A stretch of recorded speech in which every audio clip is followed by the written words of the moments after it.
Hello, ladies and gentlemen, boys and girls. So I've been talking about the T28 HTC, or otherwise known as the T28 concept.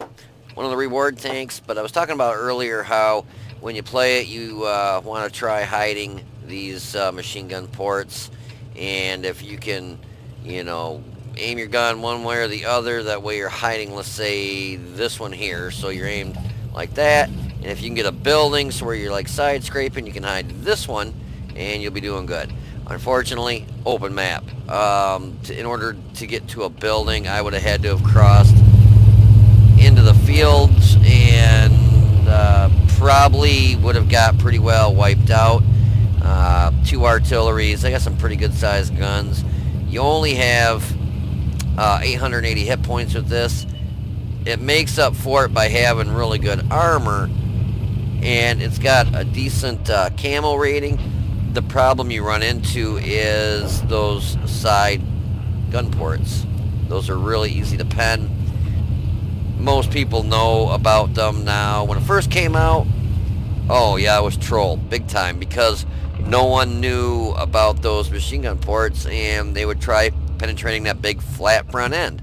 And with that big flat front end, it was just troll because it's so thick they couldn't pen it. And if you angled it, oh yeah, you were rocking. I take a crappy shot there. I thought it was probably if I let him enough, but he might have dipped and whatnot, and then he went. Yeah, he's just hitting some dips in there, so he probably went down when I was aiming up, and I probably shot over him. I thought I shot some standard rounds on this too. Maybe I left it on premium. Could have swore I swapped it over. I got a bad feeling I left it on premium. The penetration on standard rounds on this is only 181. So I was really surprised with the accuracy of this. We actually hit that E25 there. Yeah, so your premium round bumps you up to 250, 224. But, you know, with what's on the map, 181 probably would have been plenty good. So, yeah, I kind of feel like an ass that I left it on premium rounds. I really, honest to God, guys, did not mean... Oh, there, I did switch it over to standard. I was going to say I could have swore I swapped... I just... Looks like I plain and simply forgot to swap it over to standard rounds. Because here, that T92, I just penned him no problem with a standard round. I shot him earlier with a premium round. We finished him off. So I'm having some pretty good luck in this position, but once I get spotted... 880 hit points can go awful darn quick, and you'll see the rounds start coming my way here. I get spotted by I think that 2801, because he gets back. Something spots me here in a minute. Yeah, I can see the Type 64. Yeah, P43 just hit me. Type 64 just hit me. We plugged the T150 for a good chunk. We blocked everything that's hit us so far, but everybody kind of switches. Yeah, and I just got already took a shot at me, and I pull forward. That's the one thing, is you don't want to stick to, like, keep backing up. You want to shuck and jive. Make Artie think you're backing up, then all of a sudden pull forward real quick. And I do that a lot, and I can't count on both hands, feet, fingers, and toes, and what few hairs I have on my little grape, the times that, oh, that was a shitty shot, that stopping and pulling forward, or pulling forward and then backing up real quick, has saved me from artillery plugging me. I cannot believe that round missed. I'm like, you've got to be shitting me. But the T92 can hit me on the move. It blocked the round anyways. But the Scorpion G hit me for 516. I knew I got hit by something pretty damn hard. Yeah, I can see there goes the rest of my hit points. T43, or P43 just hit me. They're all using gold now. And that Type 64, gold round after gold round after gold round. Yeah, look at that. I was flipping pissed when I started getting hit by nothing but gold rounds. I mean... More than likely, I wish I would have paid attention to where it was hitting me. More than likely, they were probably hitting those there. or getting me directly in the side. But yeah, we really, our VK, our light tank's driving around like an ninja stick. Our STML, he's now just moving up. Um, we just, I mean, to be honest with you, the team was just really mediocre. We actually, I think, pull this off. I think we'd actually win this one. Let me think here for a second. Holy shnikes, I can't remember. No, actually, I think we lose. Yeah, we do. Yep, we lose this match. I'm going to speed it up a little bit here. I thought I switched to another tank. Yeah, I thought, watch this ISU 152. Okay, he's got himself, he had almost full health when he got up here. Got himself in a bad spot. He pushed up too far with really not too much backup. And he's got this Type 64 right there. And all he had to do was aim to the right and probably we would have finished him off. And he's got this P43 in front of him who pops out every time he goes to move or whatever. He really screwed up. He pushed too far forward and didn't have any backup. But he's also down to, just a few of us here. If our Type 64 would have been on the ball, he would have moved up instead of setting back in another zip code. I mean, he's really not doing, well, I guess he could be hunting for Artie over that way. But if anything, if I were in a light tank, that light tank, and I don't play light tanks a lot, I would have stuck with either the STML, the YAG PZ4, or the ISU 152. One of the tank destroyers, mainly this one here, the ISU 152, since he's moved up so far. And basically, the Type 64 could have backed him up. He could have got behind the P43, shooting him in the butt, and the ISU could have went forward to take him out. Or the Type 64 could have worked on this guy, but they got spread out on the map. You got one here, one right over here, one way back here, one over here. So once you get spread out like that on the map, it's just a matter of them two who stuck together. They played it smart, whittling us down to, nothing. And that's pretty much exactly what happens. Let's see, he's not fixing his crew. They're stunned. And he gets taken out by the Type 64 who was sitting right over there. And the YAG Panzer IV that could have been pushing up that whole time sat there until the ISU 152 was dead. Then he pushes forward. It cracks me up when people do that. It's like they don't want to push forward because they're afraid they're going to die. And then the guy that's over here gets killed, then they're forced to push forward and they die anyways. So if he would have pushed forward, he could have probably taken out the Type 64 or suppressed the Type 64 from being able to get shots on this guy, or he could have got shots on the P43 or T40, whatever the hell it was over here. It just, and that's how matches get, you lose matches, is your team just doesn't work together. I get killed more often because my team basically, they don't support you, they hide, like this Type 64. He's a light tank. His job is to go light tanks up.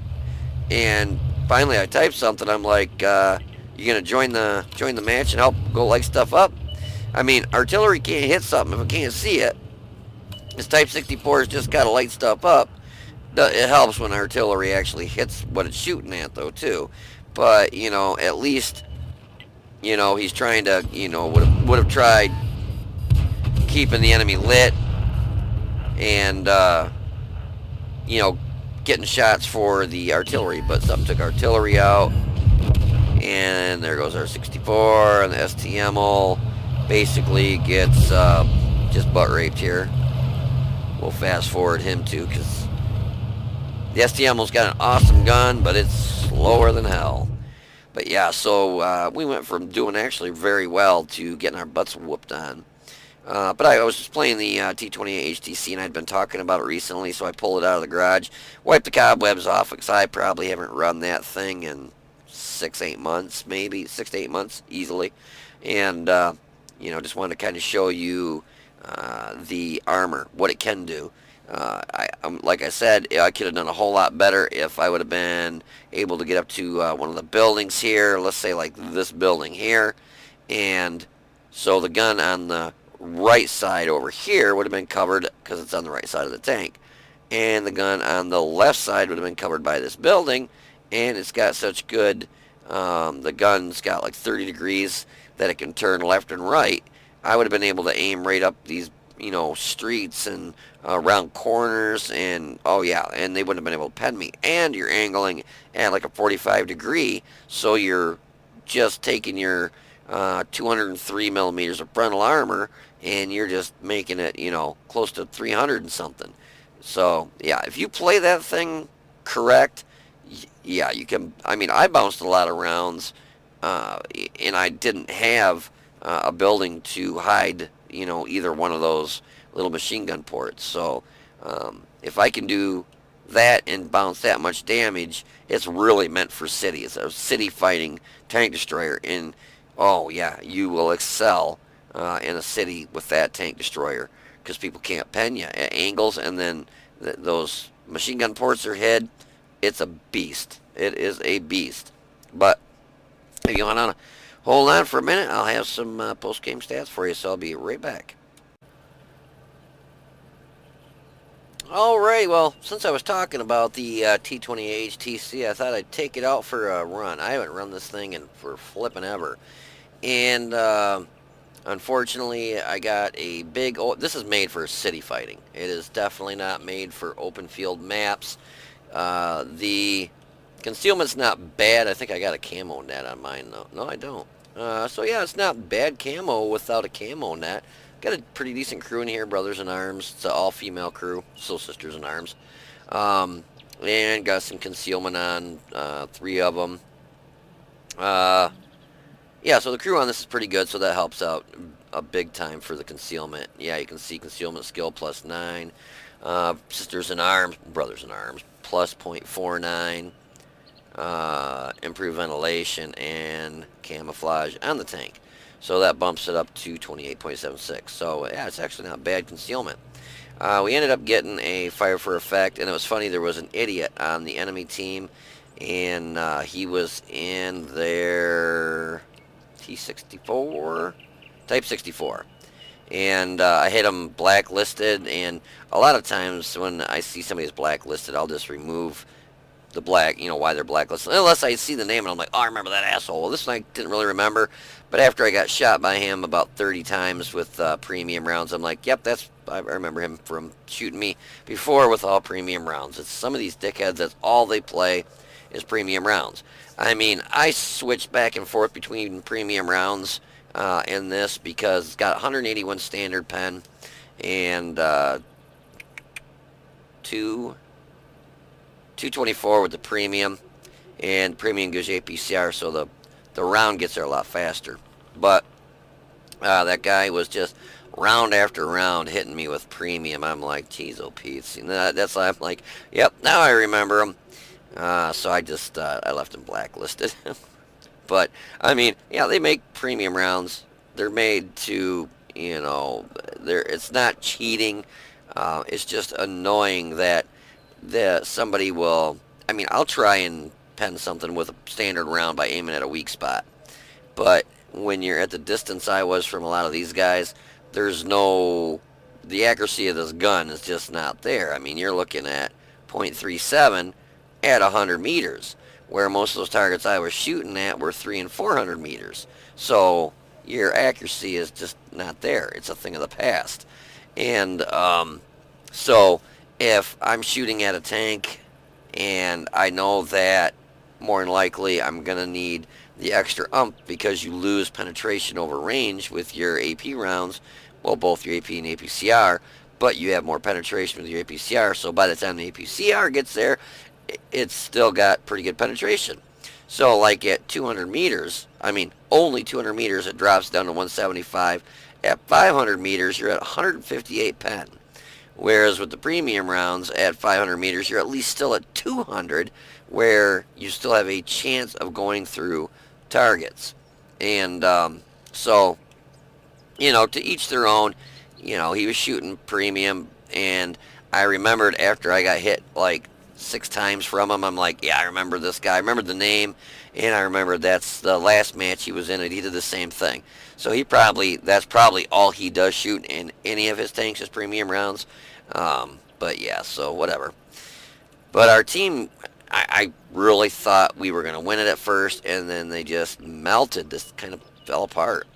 But we hit the T92 2 times for 613, knocked out his engine, observation device, his gunner, bounced one of his rounds, Tiger P, hit him for 345. He might have been one of them that I shot with a premium round, not really sure. We bounced 2 rounds from the P43 TER for 480. We hit the E25 for 343. SU-152, we hit him for 359. T-150, we hit him for 309, and the T-37, we hit him 2 times for 370, finished him off, and knocked out his tracks. We did the most damage with 2,339. We got 1 kill and a base experience of 370. We had, yeah, our higher tier stuff there. Yeah, 0, not good.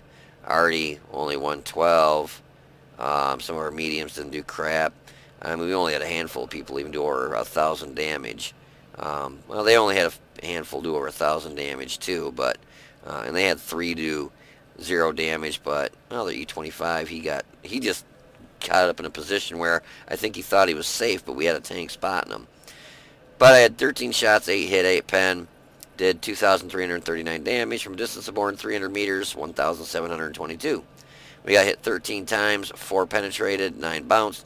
I must have got hit by something pretty hard that's got a, like the Scorpion or something, because the Type 64 only hits for like 130, I think, per hit. You only have 880, was it 880 hit points? 880 hit points with this. But still, this only got penned 4 times, so I know I got penned by the Type 64 several times. It says 4. I'm going to really have to pay attention because there's no way that the Type 64 took me out in 4 shots because it only hits for like 130 something. But we bounced 9 rounds for 1,290 damage. I tried the best I could to keep one of the guns always pointing away from the enemy, but being that the closest buildings to me, there was no way I was going to make it to them, because if I would have tried driving to them, I would have been out in the open field. I just got melted. You know, they would have just tore me up. But we blocked 1,290, damaged 6, destroyed 1, and after all said and done, lost 23,199 credits. Yeah, I must have shot several premium rounds, more than I'm thinking I did, because I did lose 35,800 in just ammo. So, you know, I can bitch about it, but you know, sometimes I do the same thing. So, you know, I guess it's the pot calling the kettle black in a way there. So, shame on me, bad Jeff. But anyways, yeah. So the HTC has got the capability of really bouncing some rounds. But the thing is, you really need to, like I said in my previous video, if you can keep one head on one side and get a building, you know, on the other side, so that you can block this one off, so neither of those are, you know, obtainable by enemy guns, you can usually do pretty good. But yeah, that was an open field map. I didn't get near enough to a building to be able to block one of these, so yeah, it just they end up getting you. Mainly probably in the sides, you know, so it's not impenetrable, but it's got hella armor on it. Especially, this thing is really made for city fighting. It's the best because the gun's got really good arc. It just, or traverse, not arc. I mean, the gun's got really good traverse, so you can kind of come around a building and, you know, coax them to shoot at you. They shoot at this big square here thinking they're going to go right through it, and then they bounce, because that is really thick. And then if you come around it, you know, at an angle like this, you know, you're just making it even thicker. So yeah, if they shoot at these though, Those little machine gun ports, that is the Achilles heel of this tank. Very weak. Easy to go through those right there. Very, very, very easy. Anyways, I hope you enjoyed the video. If you did, please click the like button down below and subscribe to the channel. You guys take it easy, be safe, and I will see you on the battlefield.